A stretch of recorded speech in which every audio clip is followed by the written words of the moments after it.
somewhere on Earth invites you to discover Belize. This slip of land tucked between Guatemala and Mexico on the shores of the Caribbean is the Tom Thumb of Central America. Half the territory is covered in jungle, and its shores are home to the world's second largest barrier reef. In the far south of the country, we'll meet Cash, a ranger by profession, but first and foremost, an islander. Revisiting his childhood spent between land and sea, he shares with us his love of the Port Honduras Marine Reserve. Isabel, a wildlife veterinarian, has devoted her life to taking care of the animals from one end of Belize to the other. She'll take us off the beaten paths to visit her patients. Whether they're hiding in the jungle or swimming in the sea, they're a varied assortment of surprising creatures.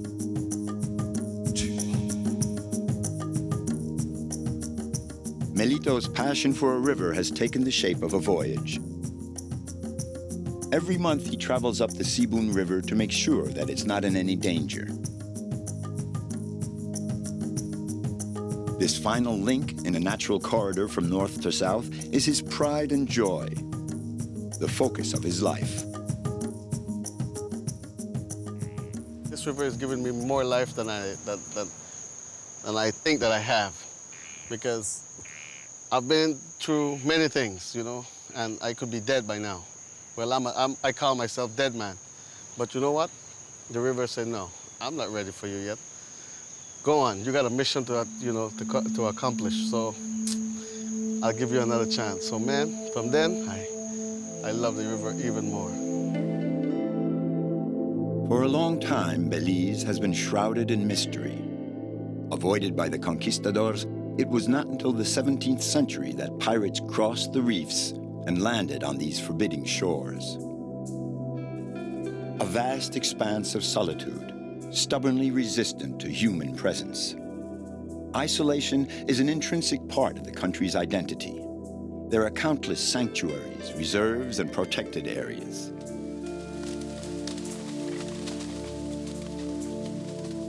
In this realm, nature makes the rules.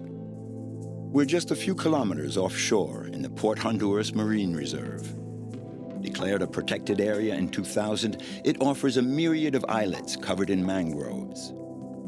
These plants form a rampart against erosion and are also a haven and breeding ground for a wide variety of animals. They call this spot the Nursery of the Caribbean.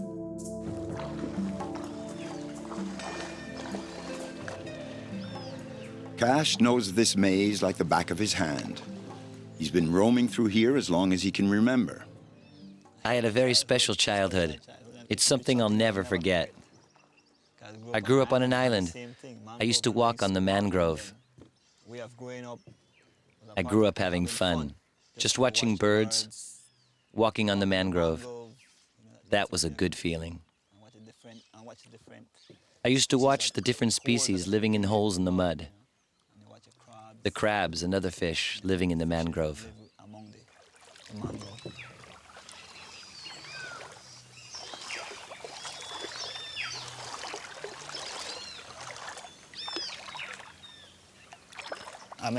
We're away from the city. It's so quiet, so peaceful. You can't get better than this area. Back in the day, there was a lot more people. They want education, jobs. They want to uplift themselves. But if you want to stick to nature, this is the place to be. You know, within Port Honduras. There's spirit here. It helps you to have the courage to stay.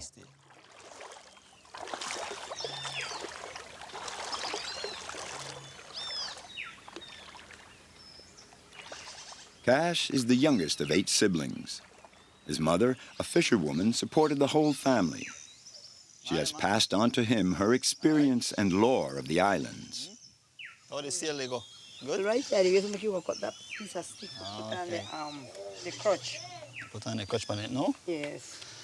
You want to cut it? You want to Just stretch? right, just go and hold over there and then just make it. When we were growing up, we had exciting moments.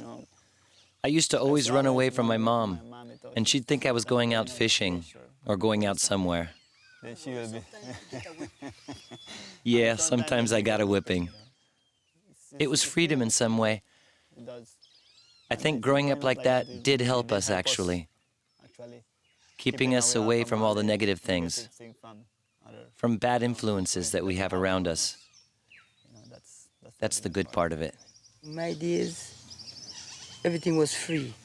Like today, everything was free. You go into the sea, you pick up a corn, you catch a fish, you catch a lobster, nobody to tell you, no, you can't do it, no? But it's good in a one way because everything is done. So we have to protect the areas. This is my life. When I reach the island, oh, peace, joy. Especially sea, the water, clear, no mud. Beautiful. I don't know, it's something very great. And I feel nice about it. And I'm proud to be a fisherwoman.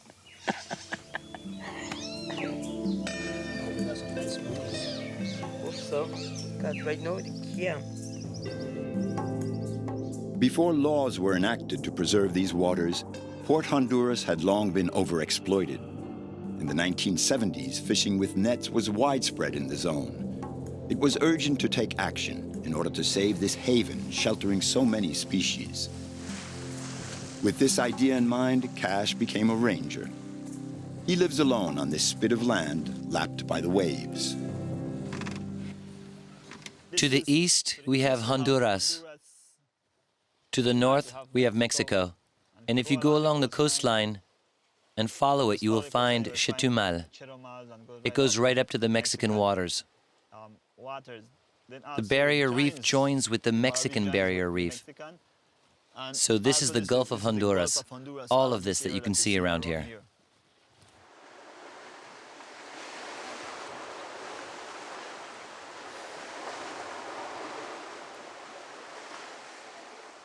Here we're at Abalone Key.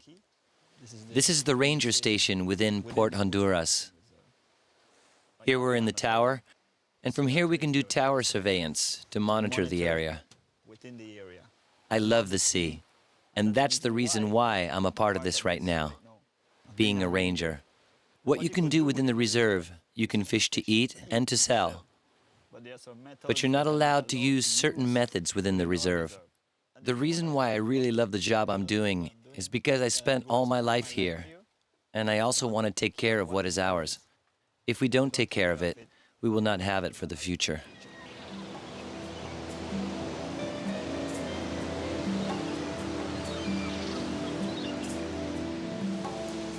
In his free time, Cash likes to trade his ranger's boat for a dory, the traditional craft of the Keys, as the islands are called in Belize.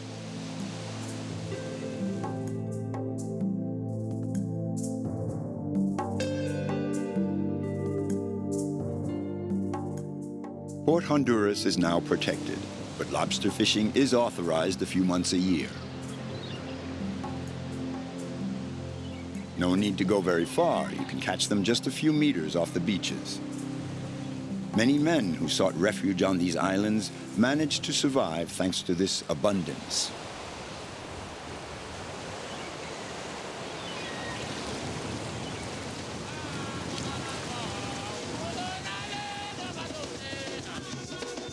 The horizon where one can lose oneself and vanish from sight.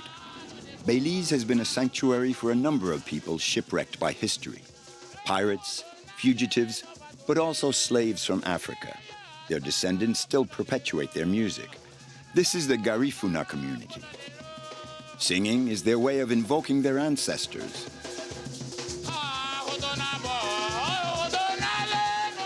When I was a kid growing up, I used to hear it. I guess the drums put spirit in you and you get moving. That's the reason why I just love it.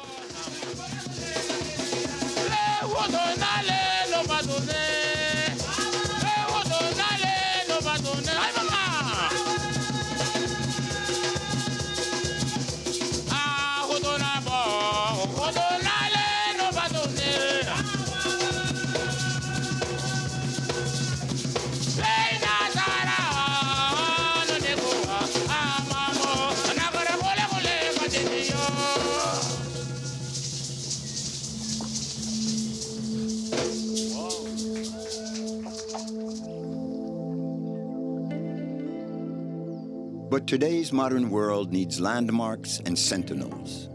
On Hunting Key facing the barrier reef, Dandu ensures that the lighthouse is always functioning. Roger, 1-8. Of life, I hear you clearly. Come in, over.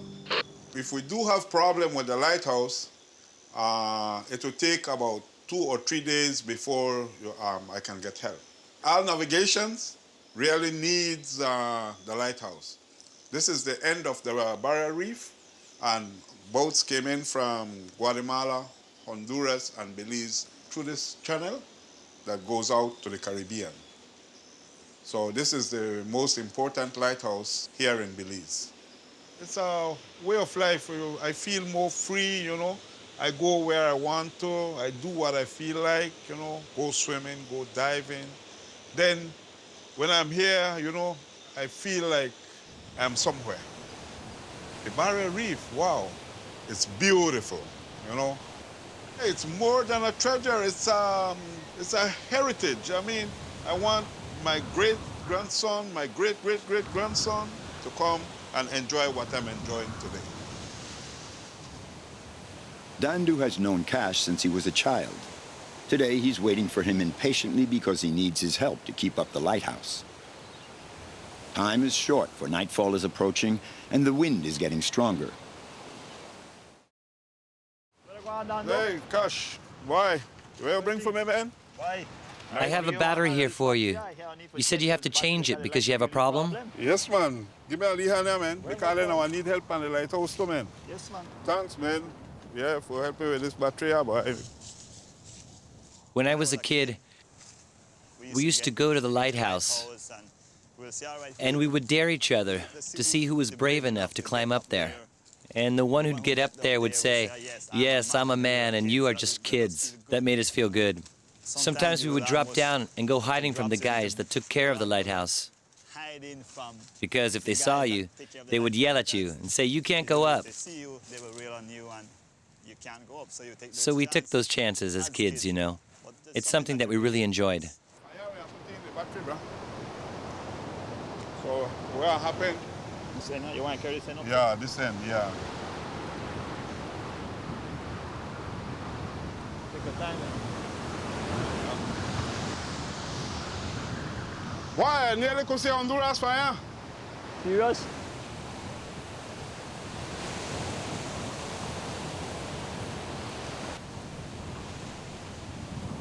That's rain clouds between Honduras and the mountains. When I go and meet other people from the reserve, it's like a home and a small place for everyone. We help one another in everything. You need something, you get it from me. I need something, I get it from you. That's the way it works all through the islands. So we look out for one another.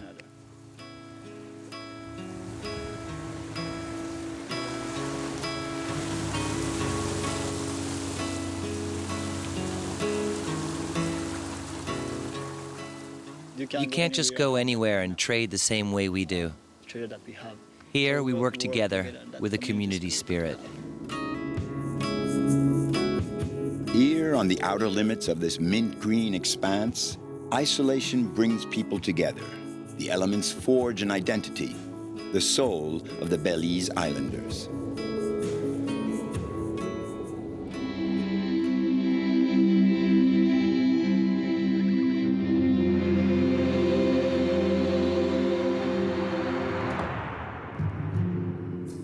A space outside of time. The San Ignacio region in the west of the country near the Guatemala border is a paradise for those in quest of the absolute. Jungle as far as the eye can see. Here, everything is a call to adventure.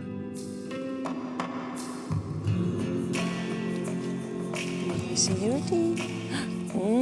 Those are some old teeth.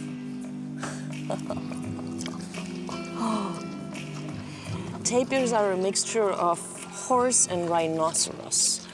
It's a very old animal, and it's actually the only one in its group. There's 4 different tapir species worldwide, but this is the Central American species. and it's also the national animal of Belize.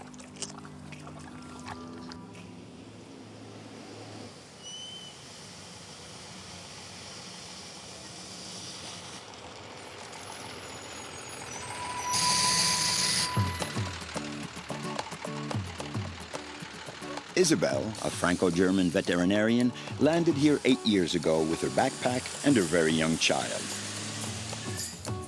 She came to work with the wildlife and is committed to protecting endangered species. Here, in Central America, she has found a way of life that corresponds to the ideals she has kept from her somewhat bohemian childhood. There are many highly motivated people like Isabel in Belize working to maintain the equilibrium between the wildlife and the environment, on the land, in the sea, and in the lagoons.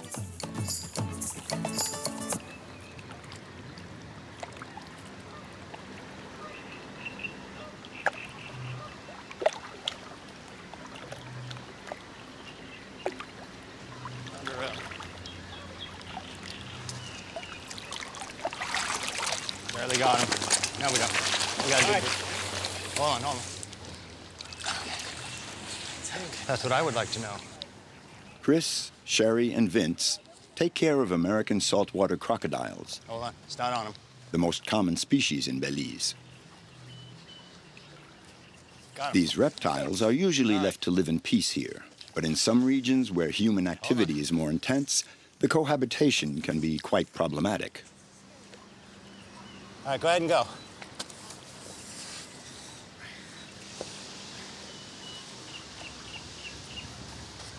Can you believe this? Somebody has chopped this animal's tail off for meat. Yeah, it's disgusting. They get about $17 a pound for this. For him to come so quickly for chicken, he's obviously been fed, used to humans. Obviously someone coerced him up to come to the bank, gave him some chicken, but then lopped his tail off.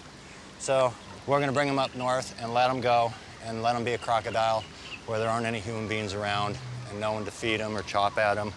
And he'll do just fine because his natural diet is fish or raccoons, not chicken. So. Such severe wounds show that this great predator can also be a victim. And in cases like this one, it's Isabel who takes over. Oh, good. How you doing? Good trip? Yeah, Hello. glad to be here. I'm glad you could make it. So that's the guy you caught last night? Yeah, Yes. this is him, and we're glad that you're here with us too because its tail's been amputated by machete, and so it's great to have a vet here and to help us assess the You're gonna look at that. severity of it.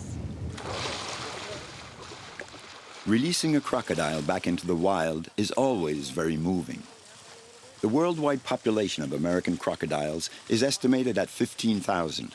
Belize is one of the last places where their habitat is still protected. No, it doesn't really appear to be infected, I don't think. And it was really nicely healed until she rubbed it. Got it, Vince?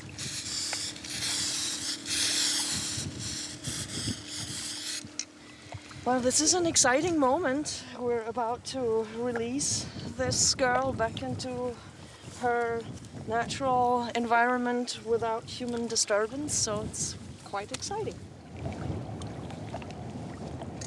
Personally, as a wildlife veterinarian with a passion for wildlife rescue and rehabilitation, this is about as good as it can get to be able to bring an animal back out into the wild. I get to do it all the time, so I'll let you and Vince do this. Ready to go. 1, 2, 3. The recovery time, that's pretty quick. That's a very healthy animal. Usually the recovery time when they've been held overnight like this one has can be quite slow, sometimes up to 5 minutes.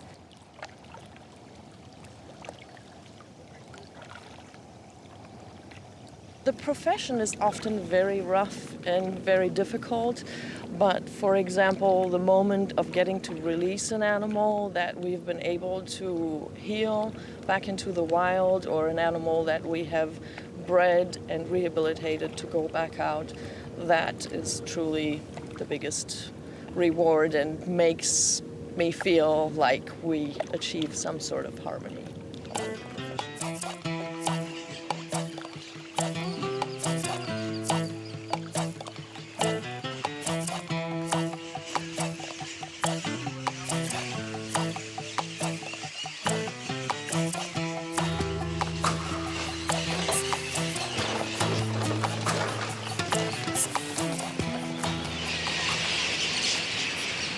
Belize is a really small world. There is about 340,000 inhabitants in 6 major cities. Our capital is Belmopan, with the last count was 6,000 people living there, which made it the smallest capital in the world. And it really adds to the lifestyle in Belize. It makes that everybody knows everybody, and it's all like a small village, the whole country is.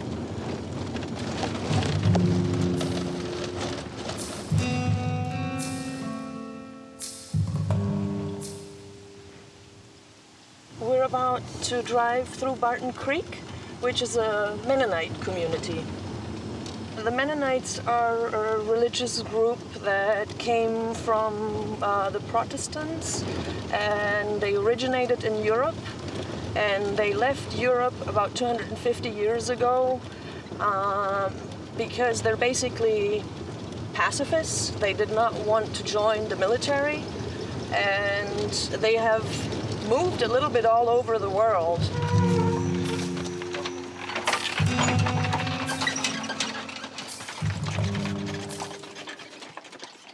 I grew up in the countryside in Germany, and then in the countryside in Paraguay for 2 years, which for some reason has left a lifelong impact of wanting to go back to the simplicity of life that we had there, where I could take my horse to school. We came to Belize and we stayed.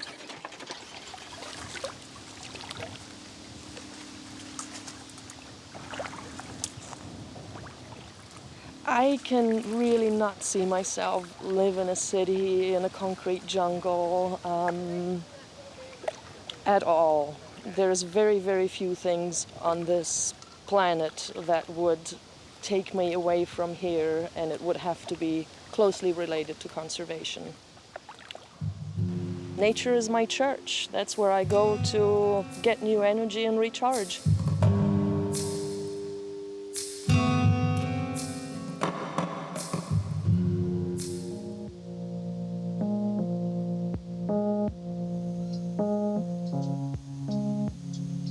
The tamandua was found as a baby after a flood.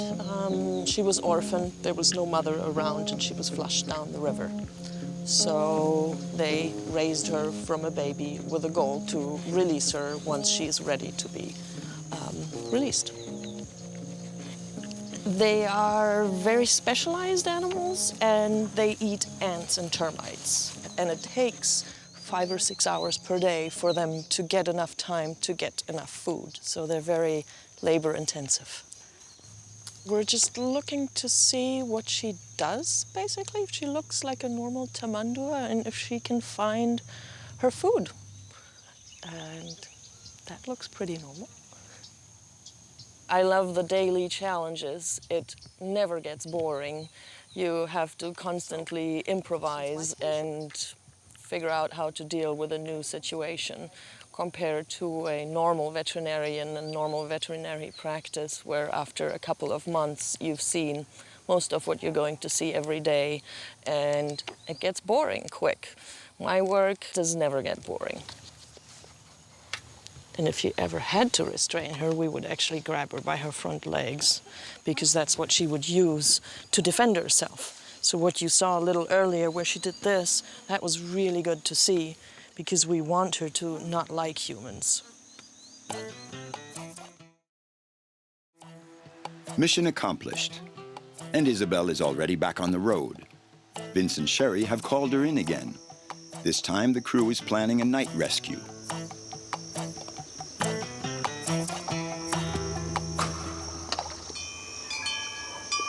We're going to try and capture the 2 crocodiles that have been deemed problematic and/or because of future development from this area down south. And once we capture both crocodiles, which we believe to be a mating pair, we're going to, by boat, bring them up north, and we'll probably come out here and go off onto these mangrove areas where there's no people, no development. We can't go that far anyways. That's all the further we're gonna be able to go, sure. Well, the further up you go, the better off it's gonna be. But you go too far, then you don't want to enter Mexico. How far is Mexico? It's only about 20 miles, actually. Belize is a paradise for people like me wanting to work in conservation because we still have 60% of the country covered in native forest. We have a humongous biodiversity here, and a lot of the problems that I saw in the US or in other places before was illegal trade. And once we see a wild animal in Europe or in the US, there's no way we can bring it back. So one of my goals or missions in life was to work on site in one of these developing countries where we still have biodiversity and nature left.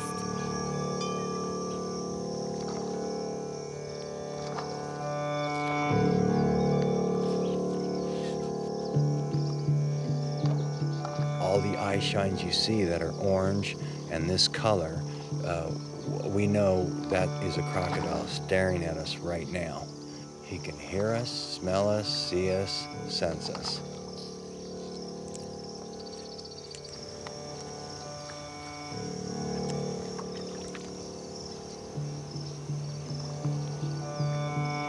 You got a head pressed down there somewhere? I can't see the head, no. I have the tip of the tail here, her mid-body right here. She's 2 o'clock from the front of the neck. 2 right here, her head's right there. Okay, wait. Her head's coming towards you now. Right. Right up in there. Go on the other side of the TV. Go to another corner. Then go to another corner. Hold on. She's coming up. Here she is. Get her. Oh, man.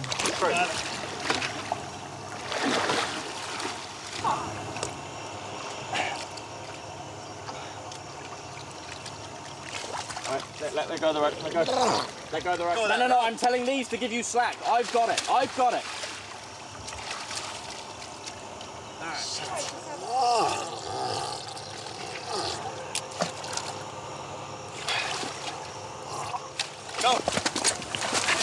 All right.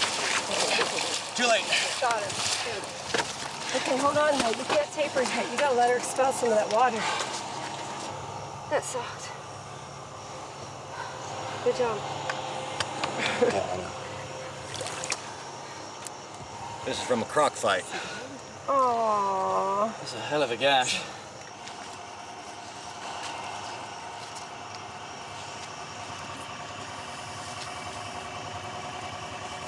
She will heal rather quickly. Crocodiles have enormous capacity to heal, and it's really, as much as it looks like a big gash, it's a minor wound for her.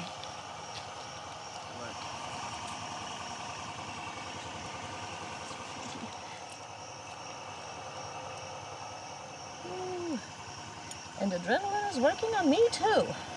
Believe me, if she starts moving and shaking and I fear that Chris is losing control, I will be out of this area within a split second. Living intense experiences in close contact with the wild kingdom. Here in Belize, Isabel's dream comes alive again with each new day.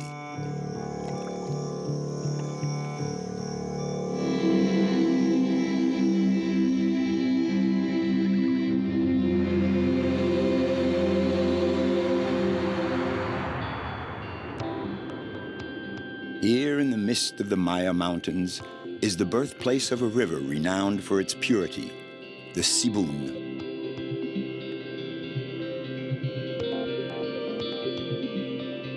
It winds its way through a dense jungle, and Melito has made it his mission to protect it.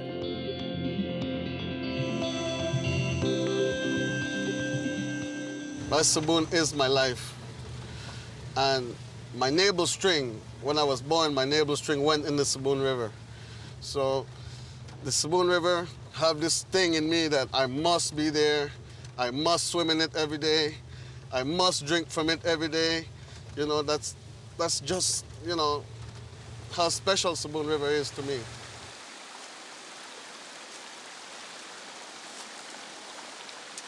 I used to have a job, a permanent job, for 10 years. And I feel something in me that's holding me back. I don't really know what it was until I spend more time on the river, and then I could feel, oh, you know what? This is it. This is my dream right here. This is what I wanted in my life, to be on that river anytime, anywhere. I'll stick with the river. I call myself as a riverman by, you know, taking my own responsibilities, going that river. There's like 12 different communities along that river that needs to know what's up upstream.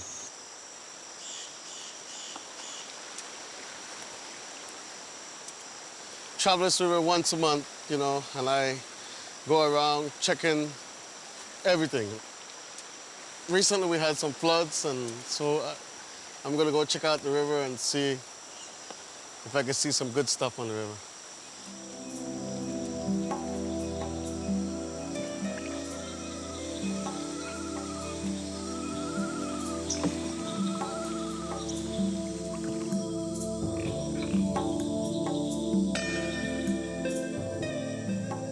This solitary voyage has become as vital as breathing for Melito.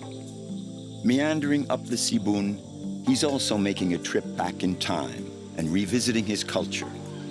Everything in this setting reminds him of who he is and where he comes from.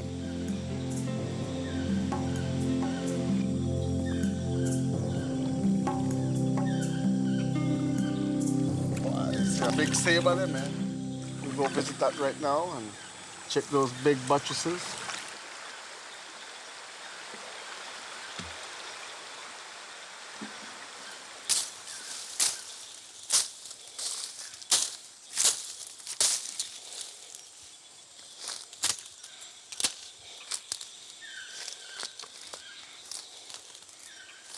This saber tree is about 120 years old. My ancestors are still leave something to let me know that yes, they exist back in the days. And the other thing is, not a lot of big trees is left in Belize. Most of our big trees gone, down the river, cut down by loggers. So when we see a big tree like this, we praise it, because it's wonderful to see it again, you know? Yeah.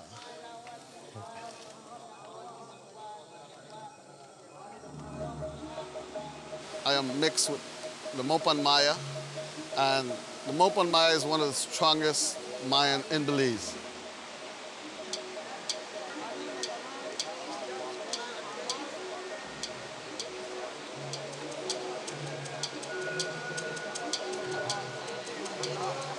Mayans once used to use the cave for sacrificing. They will come in a cave, they will have a big circle, a bonfire, and they will have a little dance first, one of the Mayan culture thing, you know, and right after that, they have a big sacrifice.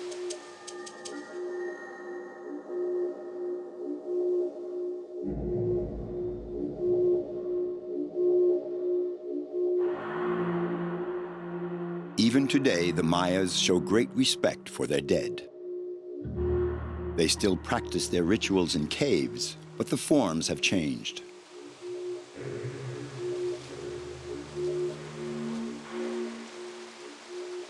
They use the cave for storage because sometimes even the areas where the Mayans used to live get flooded, so there's a lot of different levels in caves, so they always use the highest one. Again, in here, they have a god that they call the Shibalba, which that they believe that, you know, take their ancestors and take them, you know, to heaven. That's why we have a secret tree that's named the Ceba, which is a secret tree of the Mayans.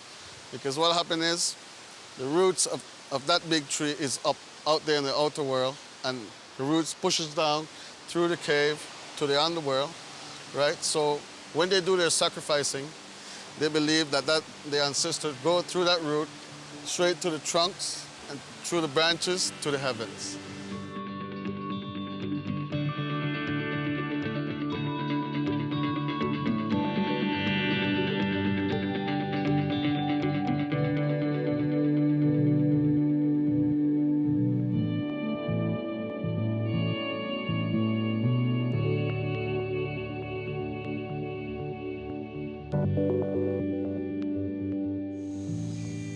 The Sibun is the only source of drinking water for the villages along its banks.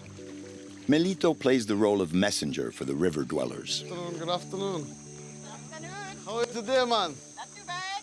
Is my body John around? I'm washing some clothes. Uh-huh. So, is Mr. John around? Yes, Mr. John. Why, my partner? What's up, man?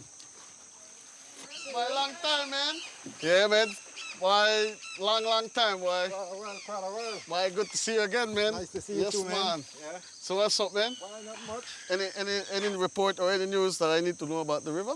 Well, as I see it, kind of filthy, a bit dirty, you know. Oh, well. We can remember one nice flood passed through this place. I think about December. Yeah.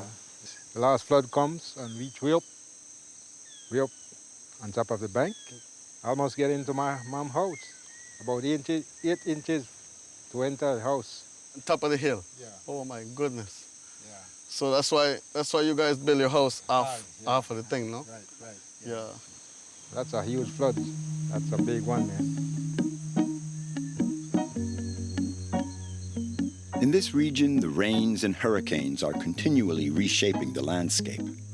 So each expedition is a new adventure for Melito.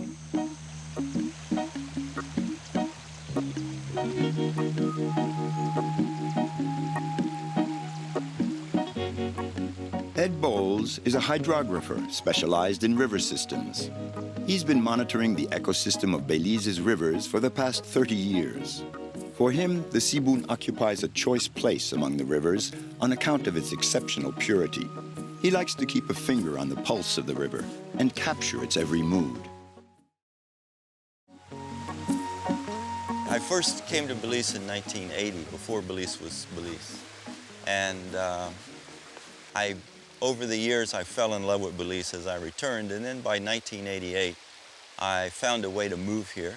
I was working to build a research center in the Mountain Pine Ridge. And ultimately, I moved from there to the university and to other jobs. And also, I was trying to escape the U.S. I was tired of paying my taxes that would go to promote a war industry, and I would rather come to a country which doesn't promote war. So what are you up to? Yeah, same old routine, man. How you doing? So what's the river like up there? Well, it's beautiful, man. Nice. Same, nice. you know, like always. All right. Well, you got a healthy river right here too. You should right. check out those fish. Nice, man. Come then, I'll show you what I'm doing. So, did you do any sampling lately? I'm about to get started. Wow. I just wanted to get a sketch of the area. Okay. Just for the notebook. So how is the forest and the spiny bamboo and stuff? Is that still holding on, or? It's still holding on, but it's thin, you know. There needs to be more trees coming in, but I see some young trees coming through. All right. So I think that we're going to see this area grow to full size in a few years. So you think sometime we should be planting some trees on the side of the river? I think it wouldn't hurt at all, and we can get some students involved in that. All right. And evenly, I could even put the seeds together and got some trees going in my nursery. All right. For that. Do that, and save some for us at the university too. All right, definitely. Now before the sun gets any lower. All right, man. And put a few rocks on the edge of that right there. I'm looking for that watershed that you took me to a few years back. Do you remember how to get there? Yes, man. You think you could take me again? Because I would love to get up there and do some sampling. All right, definitely. We could definitely do that. So it's right around this area right here, man. Okay. It's a great spot, big waterfall, you know. How soon can we go? Tomorrow. All right, let's do it. We'll be there tomorrow.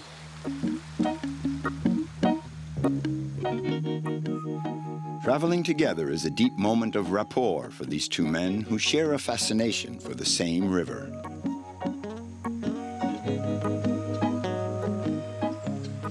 I feel so many emotions here. There's certainly a sense of freedom, of the ability just to kind of be yourself on the riverbank, but there's also something about a flowing water system that just massages the creative vibes in your body. It's the relaxation of the water and the incredible diversity of the fish and the wildlife associated with the river. In the limestone. I don't know what heaven feels like, but this shore feels like heaven to me. And in me, when I'm at the Cebun River, I'm always, I'm so happy.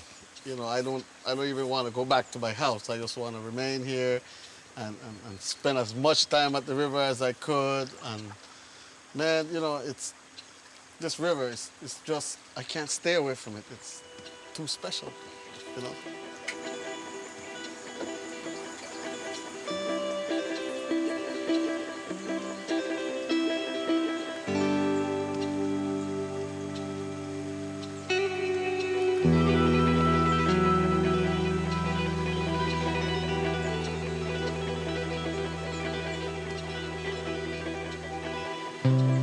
Well, this is the trail that we're going to take to the waterfall.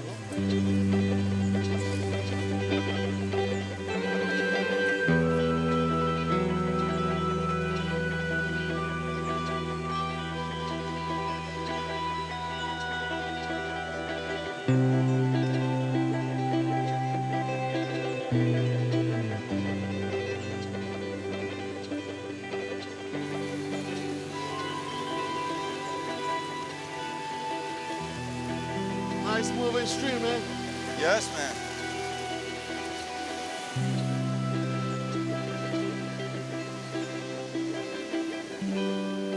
Let's check that waterfall, man. It's beautiful, huh? It is.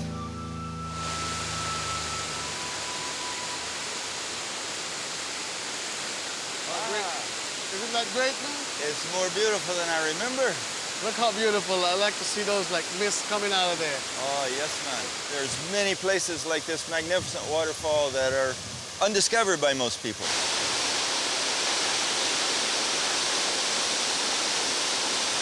Belize, for such a small country, it has so many natural wonders. It takes a long time to see all of Belize. It's so spread out. Belize being part of the Central American Isthmus is a very important part of the movement of animals from the north and plants from the north and the south. This is where they meet. And so this is the second most diverse place in the world. Wow, even better. Yeah. Oh, man.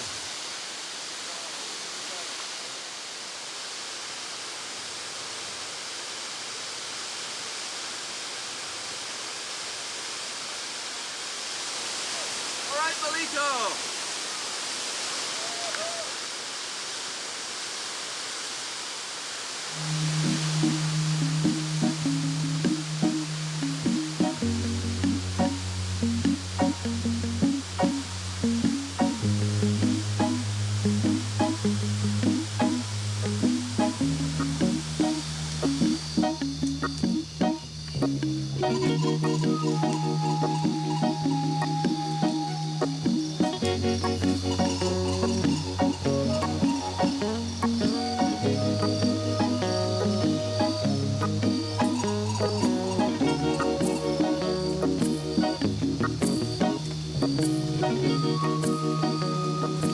Hey, look, big one up there up on the tree. Big one up on the tree yonder. I like iguanas. They're one of the best reptiles I've ever met, because I can't play with a crocodile like I play with an iguana. The males are huge, and the female, they're much smaller, much softer, and it's easier to play with. But the big males, too big, You hold them, but it's like a big monster in your hand. I love playing with them, and The thing that amazed me is that tail. You know, that different color, that black and that orange tail. Oh man, it's like somebody painted it. First time I've seen an iguana, I was like scared of it. But again, I said, man, no, I shouldn't be scared of that. I see my brothers hold it, so I said, okay, well, it won't hurt me either. So I go and I hold it too. They don't bite, you know. Wow, that's a big one. A big iguana.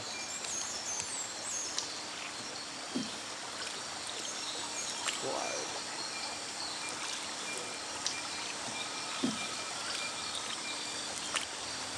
Nice iguana up there. I'm gonna try to take a shot. Hopefully I can hit them.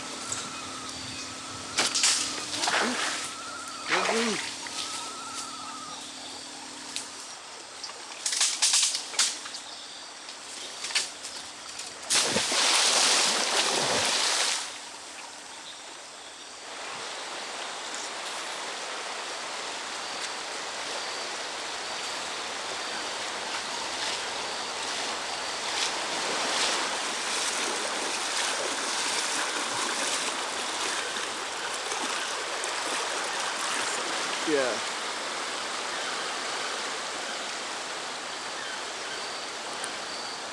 Yeah, very nice pet. I love iguanas. They're very cool. Really, the wild things should be harassing, like moving all the time. But this one, nah. You can pick him up anywhere, hold him like a baby, take a shot. You know, you could do anything with him. You could put him on your shoulder. Woo! And this is a male, by the way. And we could tell it's a male by this big bulge here.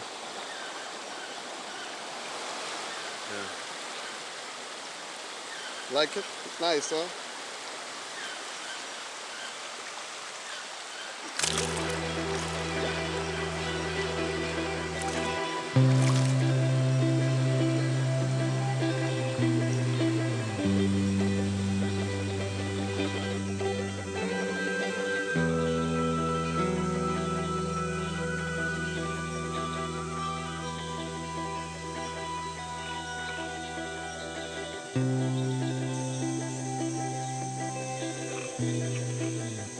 When I go out to town, I'm miserable.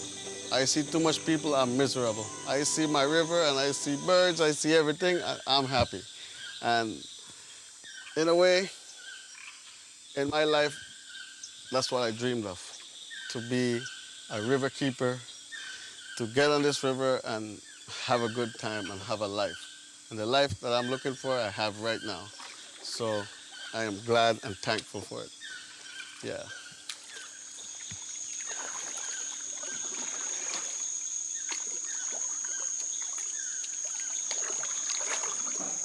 My family is the one that actually get me in this by tagging me along.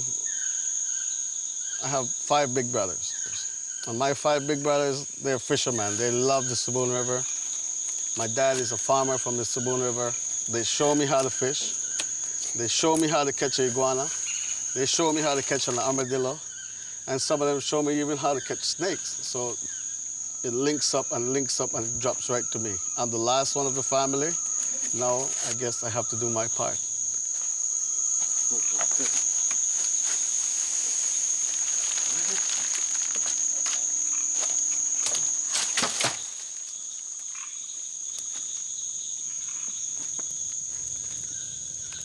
I pick this spot all the time, you know, because great spot and great place to fish. You know, you could just stand right here beside the campfire, throw your fishing line in there, and just catch a fish. And right down there, there's big tarpons, there's snapper, all kinds of sorts of fish down here. Yeah, man. For me, it's life. Life, I think, this river has given me more life than I think that I have. Because I've been through many things, you know, and I could be dead by now. Well, I call myself dead man. But you know what? The river said, no, I'm not ready for you yet. Go on, you got a mission to, you know, to accomplish. So I'll give you another chance. So man, from then, I love the river even more. If I could live 1,000 years, I'll be right here in this river. Never going to change it. Yep.